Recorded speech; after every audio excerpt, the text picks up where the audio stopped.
Hello and good afternoon, everyone. So, today we will start with the bit where we left in our last lecture. So, we have started with our fourth unit, that is system testing, in the last lecture. So, syllabus and other details we have covered. Then, the term what is system testing, that we have seen in brief.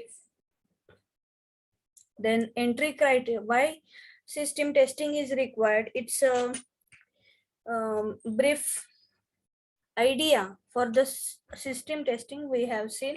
Then the entry and exit criteria for the system testing, what are they, how it will be implemented from the software as a final product point of view, that we have seen.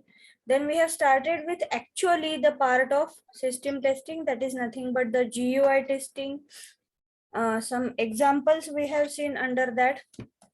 So how not to design your GUI. So those kind of examples are included in the slide.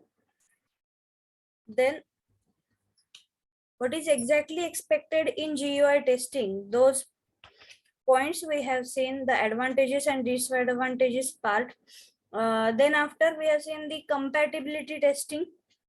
So what are the different compatibility related variables are hardware support, then integration with other communication system and different languages used across the globe. So how your software is going to support these all things, that we have seen under compatibility testing. Then the major concerns in multi-platform testing, then process of software testing on multiple platform, that process. Then the definitions like friend compatibility, neutral compatibility, and enemy compatibility, those we have introduced a bit. Then comes the security testing. What is exactly expected in the security testing? So some definitions associated with the security, like vulnerability, threats, preparators, and points of penetration. So those points we have seen in the last lecture. So which exactly the points are on which we have to focus while going for security testing, those part we have seen.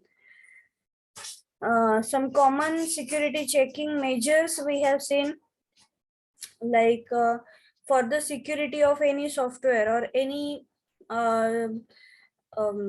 website or so. So what you are expected to do, how you are going to secure your password. So those kind of measures we have seen in our last lecture under security testing. Then again the performance testing. So in that the throughput, response time, tuning, and benchmarking, these concepts we have seen. What is exactly response time, how the tuning is being done, then the benchmarking, these all concepts we have seen in the under performance testing. Okay, so till this bit we have covered in our last lecture.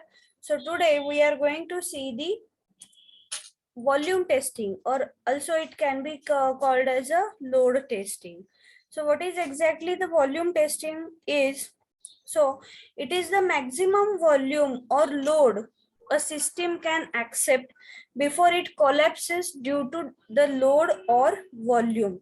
So for example, like concurrent users, number of connections, maximum size of an attachment. So these are nothing but the examples where we can check the volume. So one by one the example. So suppose concurrent users is there. So at a time, suppose you are having one database. So in that particular database,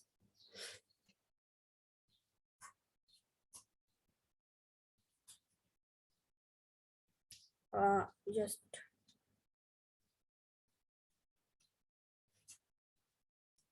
so to check that particular database, how many concurrent users entry you can accept.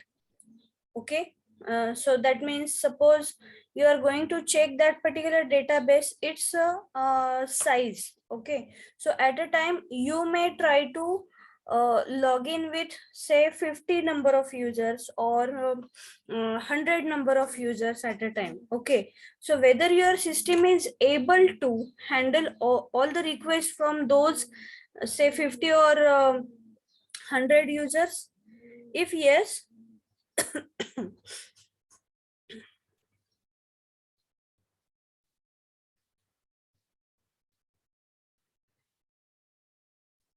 if yes, then you can proceed further.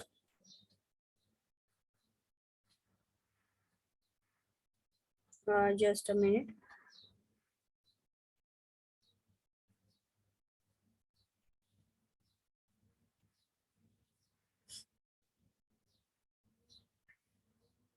Okay, then the number of connections. So if you are having a new setup with the network, okay, then how many new connections you are able to join, okay, or whether all the connections are getting equal load of network distribution or not, so that we can check. Then again, maximum size of an attachment, as we are aware of, our Gmail system is providing attachment of 25 MB, isn't it? So after that, what will happen? Or if you are attaching one particular document, say for size 24 MB, then how much time it is taking to send that particular mail, receive that mail, download the attachment, and all these things we can test under the volume or the load testing. The usage is don't allow more number of users than the stipulated number. Why we are requiring this? Because many at times you can see that one particular system may give you the message like don't allow more than 10 users at a time. Okay, why is that so?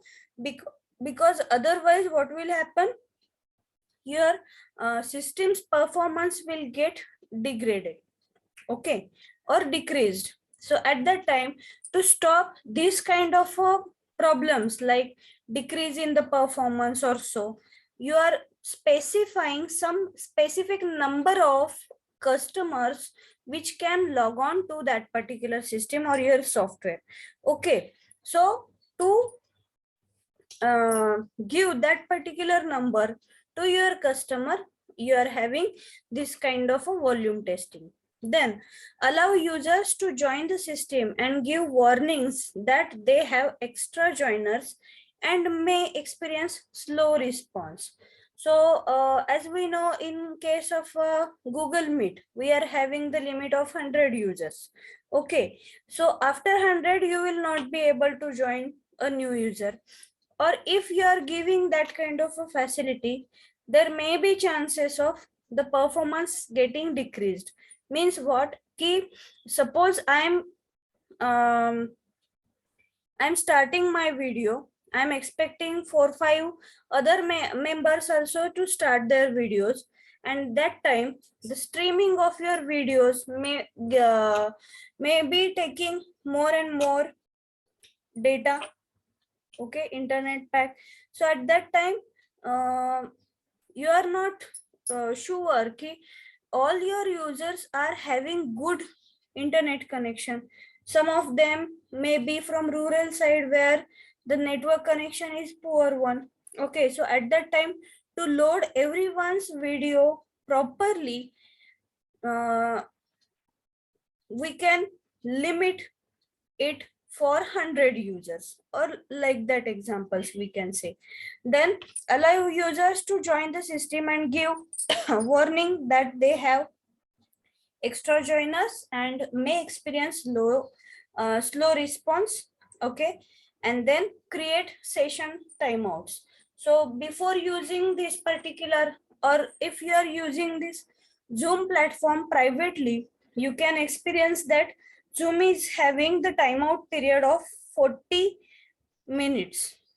But as we are using this Zoom platform with our college network, and some subscriptions are made from the college side, so that's why we are able to continue the session on Zoom after 40 minutes also. If you are using your private network and log in with your private email ID, that time you can see that the Zoom is providing the timeout period of 40 minutes.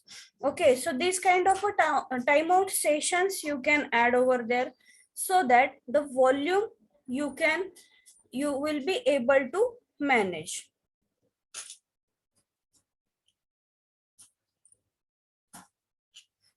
Then next type is stress testing.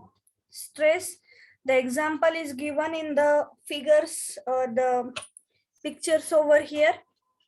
If the system has limited resources available, the response of the system may deteriorate due to non-availability or loading of the resources. So suppose, for example, you are having, say for example, now we can take the example of the department. So overall, in other time, the load is distributed between, say for example, 25 number of faculties. But if now the faculty members are available only 15, so definitely the load on load of, say, extra 10 faculty members will be there on these 15 people.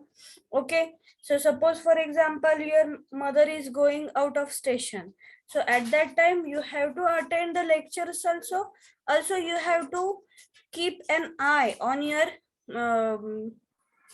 on her duties also, like looking after the kitchen, other things. So suppose for example some guests are coming, so all that part also will be with you. So that means you are alone, but you are getting the load of two or so. So it is the same like here also. Okay, if suppose you are not having the system with limited number of resources, that time the load or the stress on the available resource will get more and more. So it also be governed by factor of safety.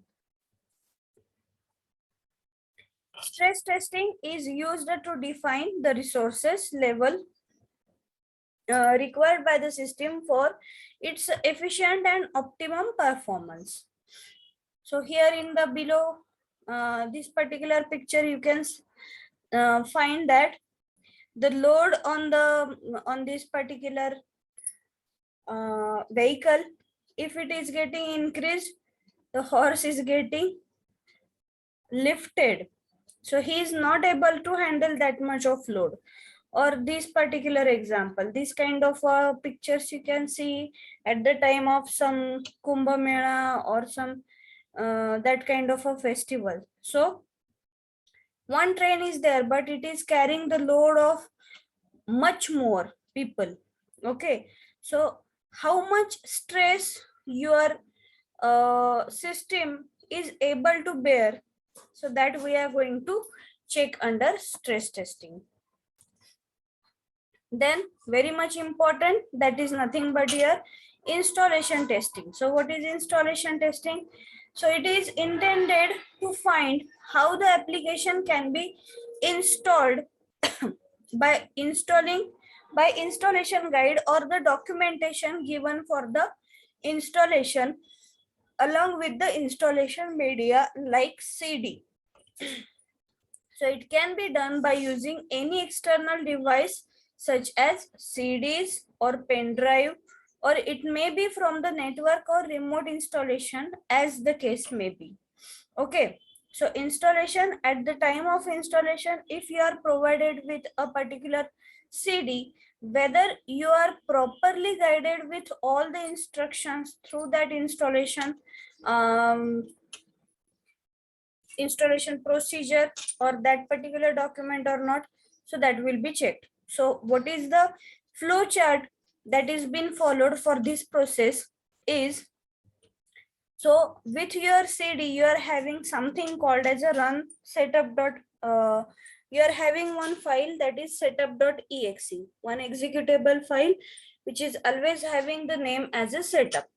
So you have to run it. So if your system is having previous installation of that particular software, so that will be checked. If it is yes, what is the procedure that is to be followed? If not, what is the procedure to be followed? So that is that also should be properly guided. So if the previous installation is not there on your system, then you have to select the destination path. That means where you have to install that particular software. Then choose the installation options. So for here onwards, if you are having, your system is having the previous installation, then you will directly be diverted to this particular point, that is choose the installation option. Then after being installing, no sorry, begin installation. So here the procedure of installation will get started. So what to select, which different types of button you have to select, which drive, what are the different options that you have to follow for that particular software's installation, that all will be will get started. So now if you are done with the installation, it will ask you for reboot from the installer. That means, are you going to restart the system? If yes, then it will complete any remaining installer task. Okay, and then installation will get completed. Okay, and if you don't want to restart your system now, you will be restarting your system after some time, then it will quit the setup.exe file and it will reboot manually. That means after your task is been completed, whenever you are going to reboot, maximum time you may reboot the system, or you may shut down the system, and then after some time you will restart the system. Okay, so shutdown and again starting the system is also a kind of a rebooting, isn't it? So accordingly, the process will be followed here also. So this is the installation testing. Then what is there in the, just a minute.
Then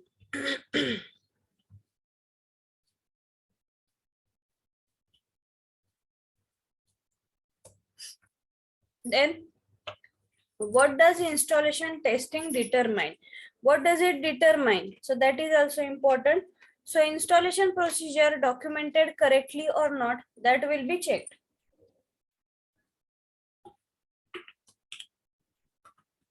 That means you are given one particular procedure. Okay, so how you are going to divert from one screen to another, which particular options are available on that screen, what does it mean? if you are clicking on next button, what will be the effect? If you are clicking on the back, what will be the effect? All these things will be explained in the document provided with the installation procedure. So what we are going to test over here, so that procedure is properly documented or not. If any training is required for installation, then it should be provided. So for the process of installation, if any kind of training is required, so that will also come over there. Then installation may be auto run, semi-automatic, or it can be manual as the case may be.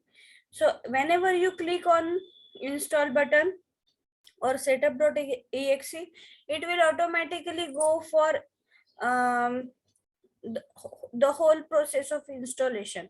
Like here OSs, okay, OS, whenever you are giving proper um, format, like on which particular drive you are going to um, install the operating system.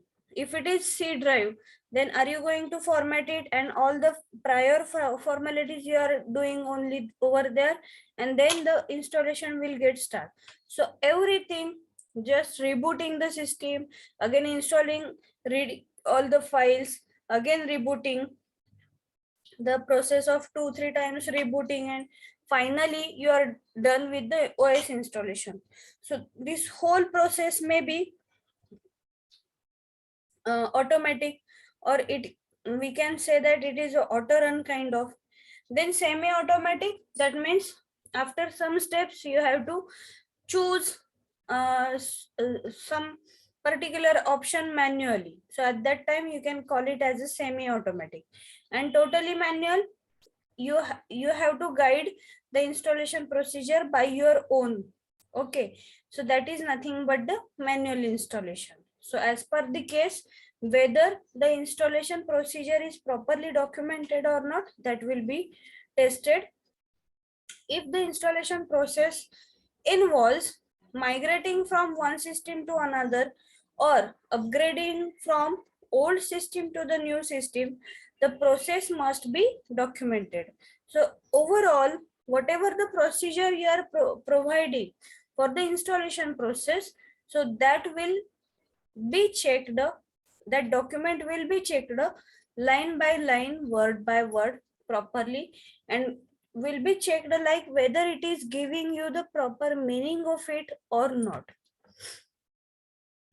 Then the installation process, so it can be done through CD, pen drive, floppies, etc. Nowadays we are not using the floppies, but the installation, and very rarely we are using the CDs also. Okay, so whether how that particular installation is been carried out, that is through the CDs or pen drives or what. Okay, then it can be done using network or from one machine to several machine at a time, or whatever the case is. Okay, so that you have to check while installing that particular software. It may need some prerequisite which are essential for installation or working of the software.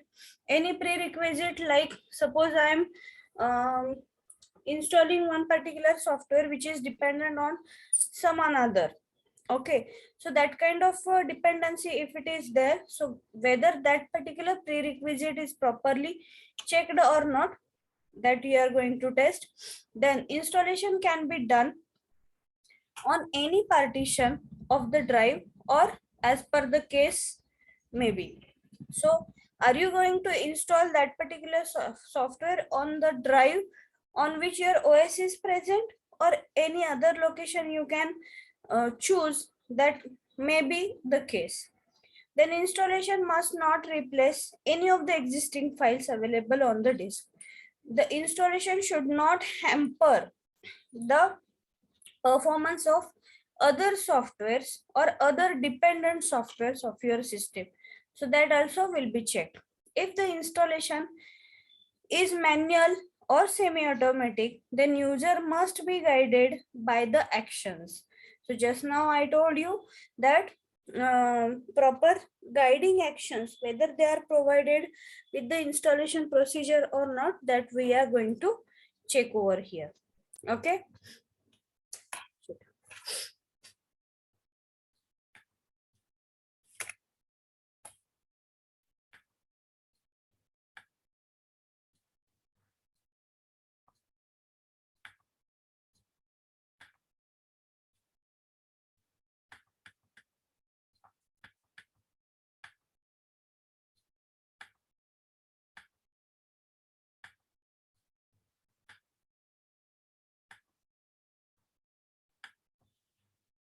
Okay.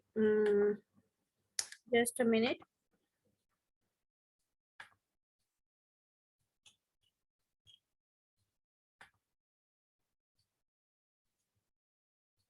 I think one wrong PPT has been downloaded by me. Just give me 1 minute.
I think that particular file is um, damaged from my side, where it was including all the details. Anyways, no matter. I will cover the remaining bits again here.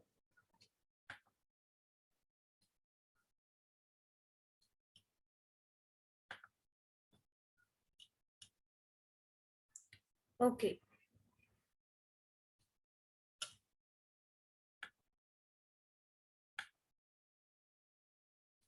Okay, so we were looking into the process of installation testing, isn't it?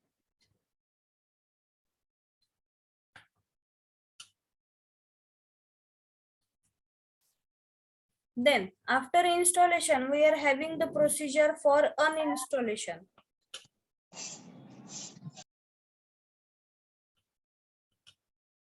Okay, so process of uninstallation means whatever the files that are being installed at the time of installation procedures. Okay, new folders are getting created on your C drive, which are having the name as that of your software is.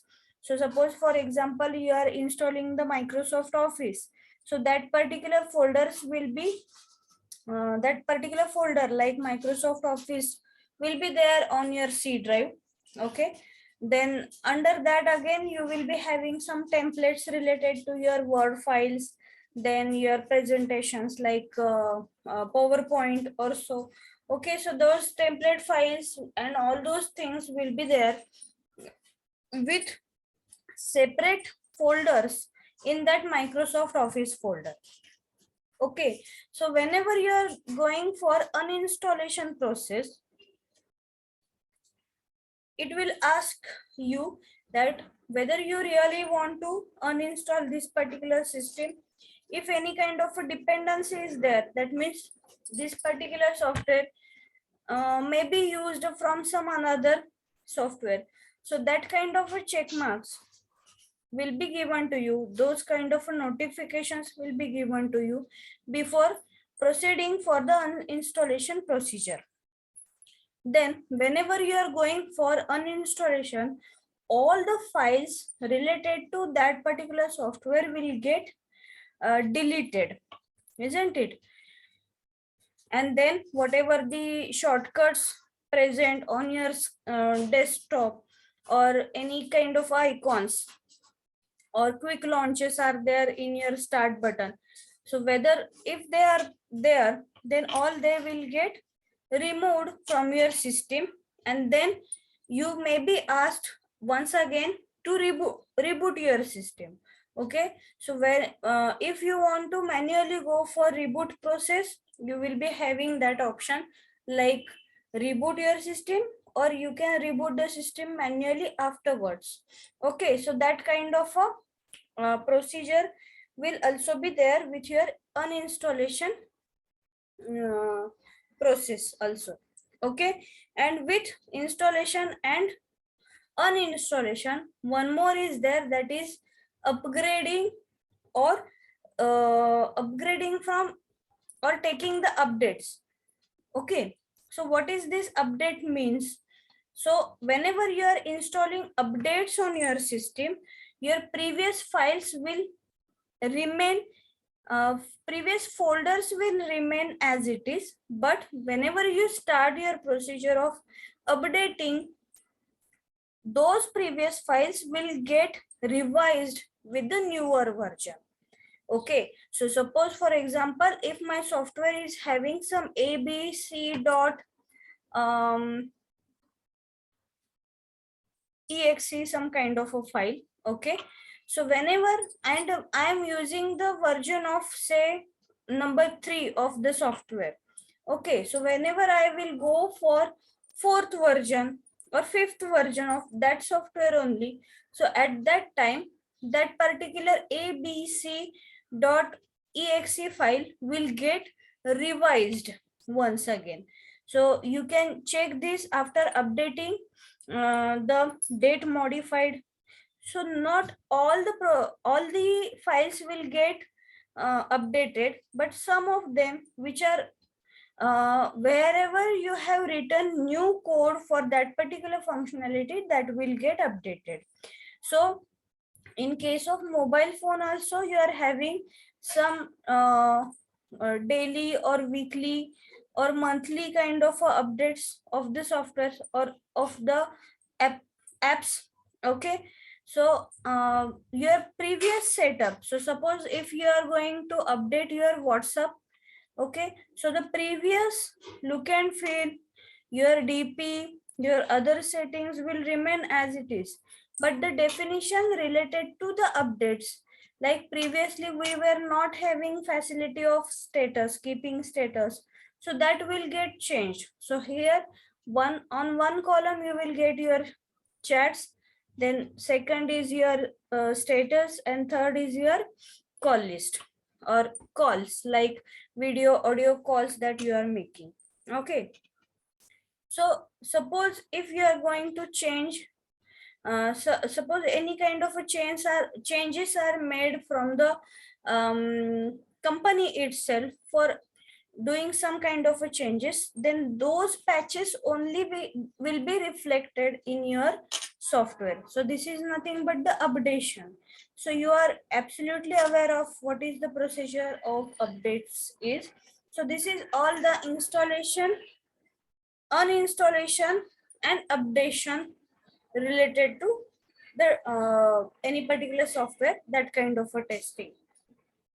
So here, if your software is providing that kind of a documents provided for that particular procedure, then those documents will be verified.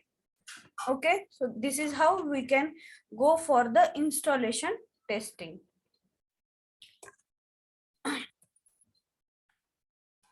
Then comes our regression testing. So till now, any doubt? If you have any doubt, you can raise the query.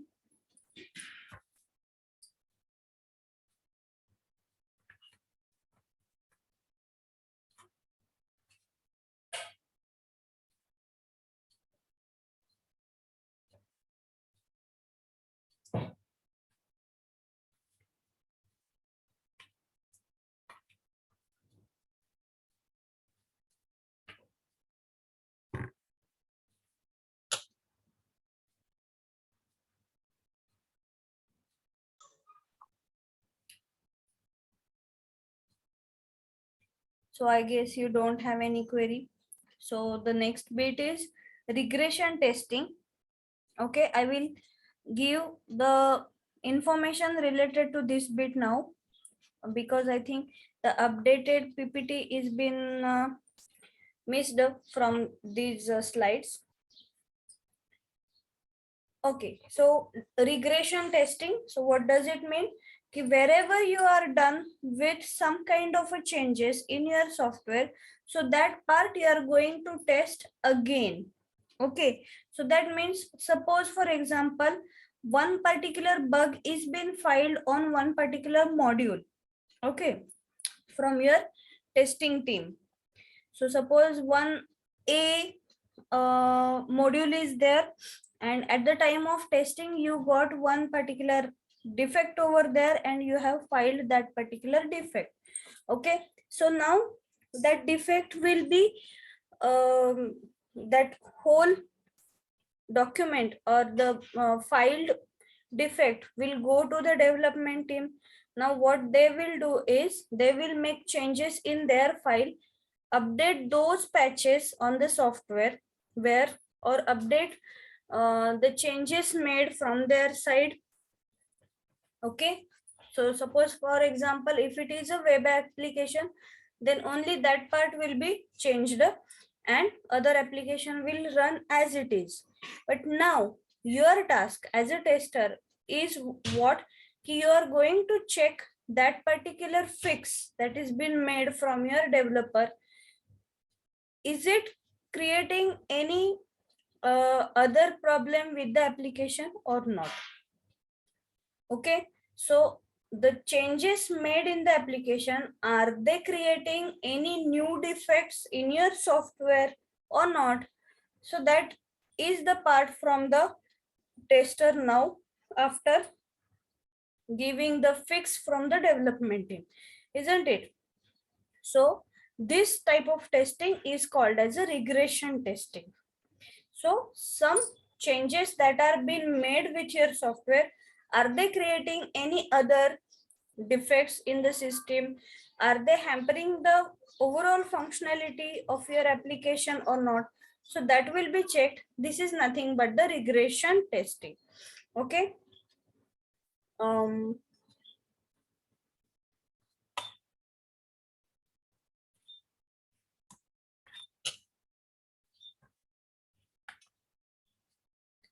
So I think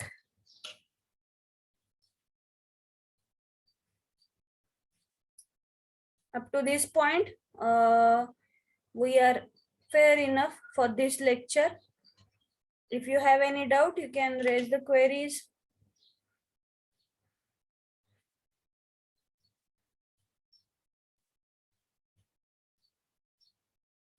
Any doubt? So I think you are having one more session at 3:40 today. So already we are at 3:09, just 5 minutes remaining for this lecture. So I think we should stop over here. Put your attendance in the chat and then you can leave. And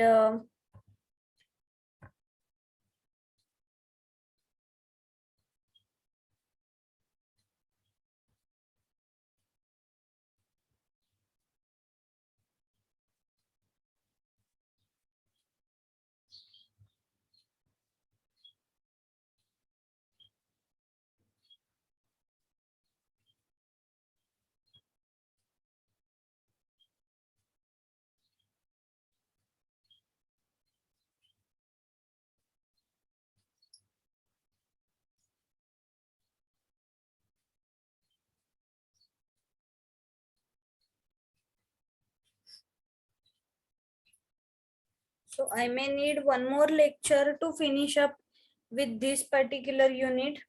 So I may take, today is Saturday, so I may take one extra lecture maybe on Sunday, that is tomorrow, or on Monday. Okay, I will post related to that the information on the group.